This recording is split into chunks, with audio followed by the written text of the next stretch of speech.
재밌어서 이렇게 한편의 영화를 보는 것 같이 정말 술술술 넘어가는데요.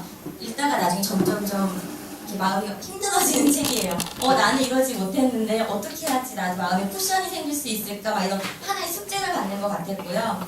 그리고 저도 책을 잘 안 읽어요. 동화책은 많이 보지만 두꺼운 책은 잘 보지 않거든요. 근데 이번에 정말 제가 제일 많이 본 두꺼운 책 중에 하나인 것 같아요. 정리를 해야 되니까 정말 힘들었고요.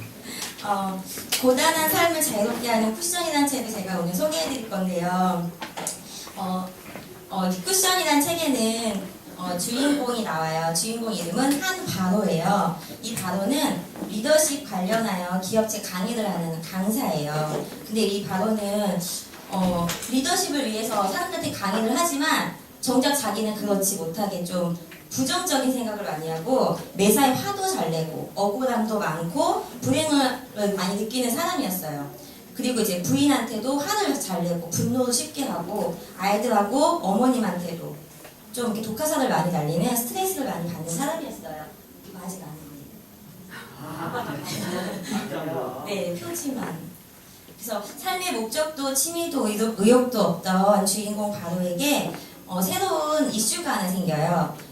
이미 돌아가신 친할아버지께서 유언을 남기셨는데요. 그 유언에 이제 유산 상속을 받을 수 있는 조건을 걸어주셨어요. 근데 정말 많은 재산을 가진 분이신데요. 유산 상속을 받기 위해서는 바로 말고 이복 동생이라는 동생이 하나 있는데 이제 형제 두 명에게 문제를 하나 내줘요. 그 문제가 마음 쿠션의 비밀을 푸는 것입니다. 그래서 3주의 시간을 주고 3주 후에 이 문제를 마치는 손자에게만 유산을 상속하기로 해요. 그래서 그 형제는 미국으로 각자 할아버지가 미국에서 이제 맨손으로 미국을 건너가셔서 커다란 기업을 만드신 위대한 인물이셨거든요.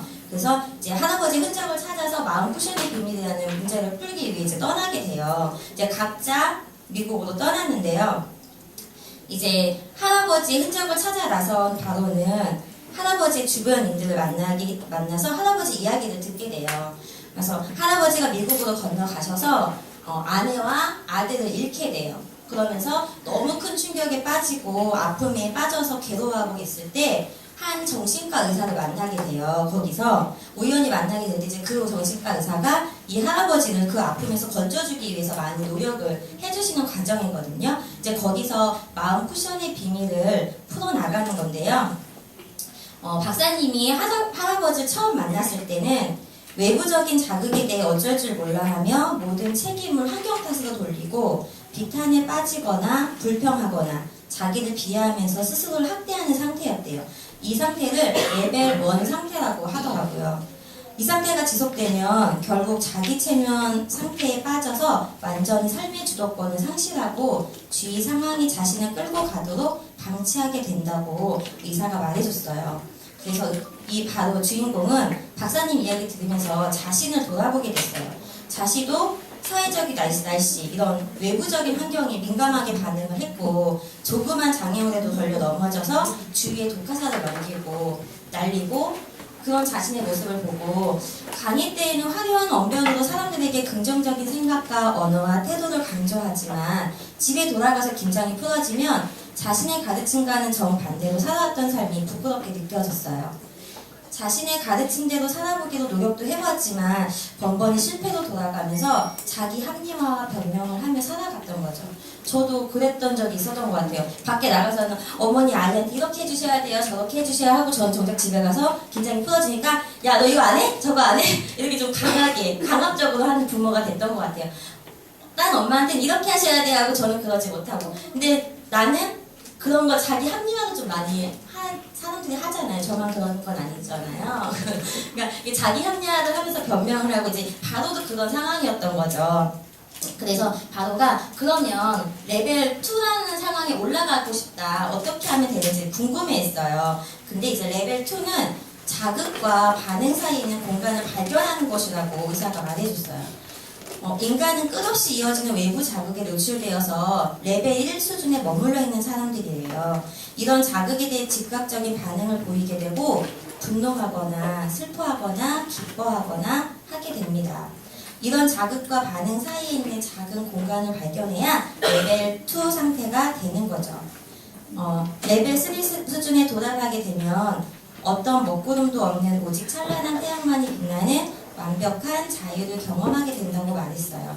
자신의 내면과 외부에서 어떤 일이 벌어져도 거의 영향을 받지 않고 자신을 지킬 수 있을 뿐 아니라 주위 사람들을 안전하게 보살펴 주기까지 하는 단계에 이르게 된다고 합니다. 저는 이 단계가 아니라서 어떤 분이 잘 모르겠어요.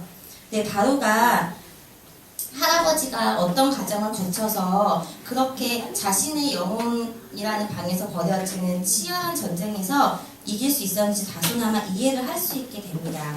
그 할아버지가 이 상태로 올라가기까지는 매일매일 묵상을 하셨다고 해요. 새벽에 묵상을 하고 기도하고 독서를 하고 자신의 내면을 끌어올리고 이제 인격 안의 우물을 파 겸손해지셨다고 했습니다. 그래서 할아버지가 할아버지 유언을 풀어가던 바로의 마음에 쿠션을 키우는 지혜들을 하나씩 알게 돼요. 첫 번째 지혜가 자극과 반응 그 틈새에는 새로운 가능성의 공간이 있다입니다. 자극과 반응 사이의 공간에서 우리의 선택이 이루어진다고 해요. 제가 여기 올 때 지하철에서 발표할 생각을 하니까 너무너무 많이 떨리는 거예요. 그래서 떨리는 건 저의 자극이잖아요. 그래서 거기에 제가 반응하지 않고 아니야 나는 떨지 않을 거야 라는 제 사고를 조금 바꿨더니 금세 마음이 편안해지는 거예요. 그래서 이게 그 말이었나? 라는 생각을 오면서 하게 됐고요. 그리고 두 번째로 공간 내부의 불순물을 지속적으로 제거하고 고결함으로 가득 채우자입니다. 자극과 반응 사이의 공간에 남아있는 과거의 상처나 분노의 뿌리와 같은 불순물을 제거하면 마음의 쿠션은 더욱 탄력있게 된다. 공간 내부의 불순물을 제거하는 방법은 독서와 기도, 묵상을 통해 꾸준히 내면의 힘을 키우는 것이다. 예전에 김미경 강사가 한번 그 얘기 해줬던 것 같아요. 새벽에 내가 하는 일에 대해서 집중하는 시간을 가졌다고 그때 말씀해 주셨잖아요. 그거와 좀 비슷한 것 같아요. 여기 할아버지도 새벽에 성경책을 보시거나 예전에 고전이라든지 이런 독서를 많이 하시면서 내면의 힘을 키워서 내 사고를 좀 밟고 사고를 깊이 할 수 있게 하신 거거든요. 그리고 세 번째 지혜는 매 순간 올바른 반응의 선택 능력을 키워 진정한 자유를 누리자. 우리의 하루를 좌지우지하는 감정은 생각을 통해 나오며 우리가 생각을 선택하면 감정도 통제할 수 있다. 내가 내 생각을 선택하는 것이 자유의 핵심이다. 여기 책에도 그 박사 부인이 말씀해 주시는데요. 분노라는 게 조금만 참으면 금방 마음속에서 사라지고 마는데 그 순간을 이기지 못해 밖으로 쏟아져내면 점점 더 커지는 것 같아요 라고 말씀하시더라고요. 근데 전 여기 말에 너무 많은 공감을 했어요. 전 한 번 참으면 그냥 이렇게 꾹 참게 되는데 한 번 입 밖으로 나오면 이게 나나나나나 점점 커지는 걸 제가 느끼거든요. 아이한테도 그러고 신랑한테도 그러고 그래서 내 감정을 내가 통제할 수 있으려면 내 사고가 좀 깊어야 되고 많은 책을 읽어서 내 사고를 좀 넓게 가져야겠구나라는 생각을 했어요. 그래서 내면에서 시작된 이 작은 변화는 나비 효과처럼 우리의 주변 상황을 바꾸는 마법의 힘을 갖는다고 합니다. 우리는 더 이상 외부의 환경의 지배를 받지 않고 스스로 독립적으로 반응을 선택할 수 있는 힘을 갖게 되며 이는 자신의 인생의 책임을 지는 진정 자유로운 삶이다 라는 지혜를 알게 돼요. 그리고 네 번째 지혜는 보이는 가치, 즉 물질보다 보이지 않는 가치가 훨씬 더 중요하다. 여기서 보면 운전대라는 말이 나와요. 현상 유지를 위해서는 인생의 운전대를 붙잡으면 된다. 인생의 운전대는 보이지 않는 영혼의 방, 생각을 주관하는 사고에 출발하는 것이 중요하다. 이렇게 운전대라는 게 나오거든요. 방향타, 운전대 이런 게 나오는데 여기서 말하는 게 제가 그림을 못 그려서 못 그려왔어요. 여기서 할아버지가 말씀하시는 게 사고계, 언어계, 물질계가 있어요. 근데 대부분의 사람들은 물질계에서 시작을 해서 언어계에서 사고계로 방향 왼쪽으로 돈대요. 근데 세상의 1%는 사고계를 맑게 하고 생각을 깊게 하면 언어계가 그 사고계에서 나오는 언어계로 가고 다시 말씀드릴게요. 맑은 생각이 언어계를 지배하게 되고요. 그 언어가 물질계로 온갖 소중한 보물들을 자석처럼 끌어당긴다고 말씀을 하세요. 이게 1%들이 하는 우선 사고계를 맑게 해서 언어계로 물질계로 가는 거고요. 대부분 보통의 사람들은요 물질계, 그래서 뭐 주위의 환경, 날씨 이런 거 대응하는, 그러니까 물질을 먼저 보니까 그런 언어가 나오고 쉽게 분노하게 되고 좌절하게 되고, 그 다음에 그 결과는 사고계로 가서 영혼을 날마다 조금씩 황폐하게 하고, 그리고 인생의 집을 누추하게 만든다고 여기서 말하거든요. 여기서 말하는 인생의 운전대, 방향타는 이제 그 얘기를 하시는 거예요. 그러니까 그런 지혜가 또 알게 되고요. 다섯 번째 지혜는 없구나. 다섯 번째 지혜는 뭐야? 다시 돌려주세요. 네. 네. 그리고 그래서 이제 바로는 이런 지혜들을 알게 되면서 문제를 풀게 됐어요. 마음 쿠션의 비밀은 자유라는 것을 알게 됩니다. 그래서 할아버지는 어떤 상황에서도 흔들림 없는 진정한 자유를 누린 분이셨어요. 그래서 바로가 정답을 알아내서 이제 한국에 돌아가서 그 시간을 맞춰야지만 되거든요. 근데 돌아가지 못해요.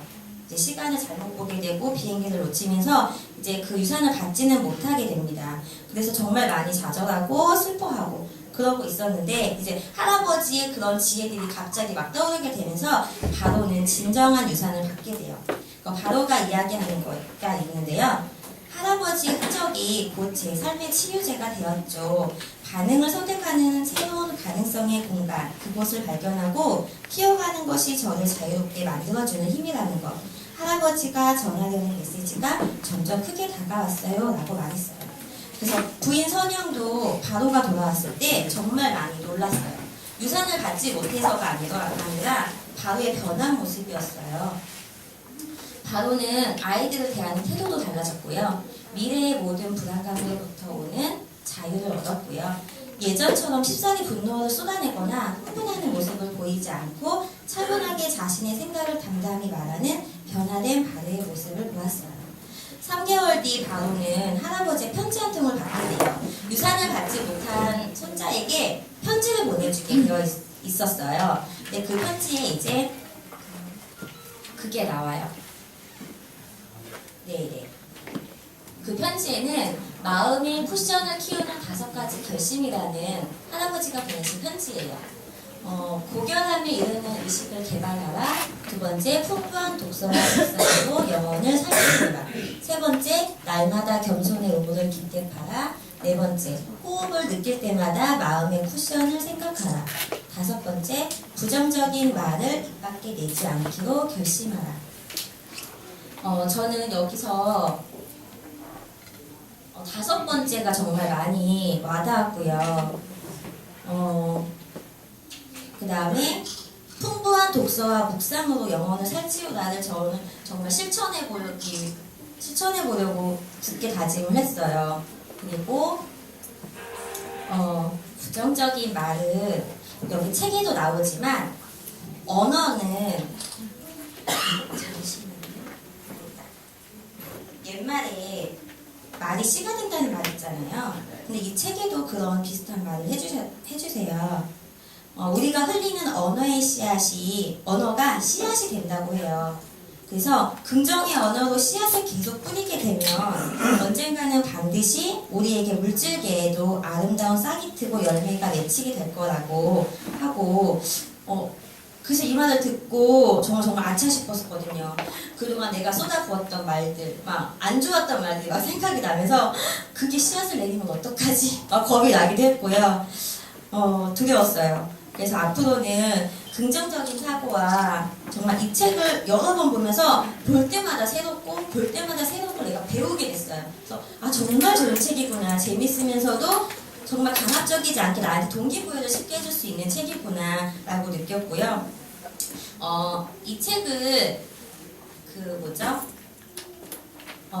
이런 분들에게 권하고 싶대요. 나는 왜 이렇게 되는 일이 없을까요? 남들은 잘도 사는데 나는 늘 억울하기만 해요. 나는 너무 쉽게 자존심이 상해요. 내 감정의 톤은 항상 우울해요. 마음에는 시도 때도 없이 비가 내려요. 이런 분들은 꼭 한번 읽어보시고요. 저도 이 책을 보면서 새롭게 동기부여를 많이 받았습니다.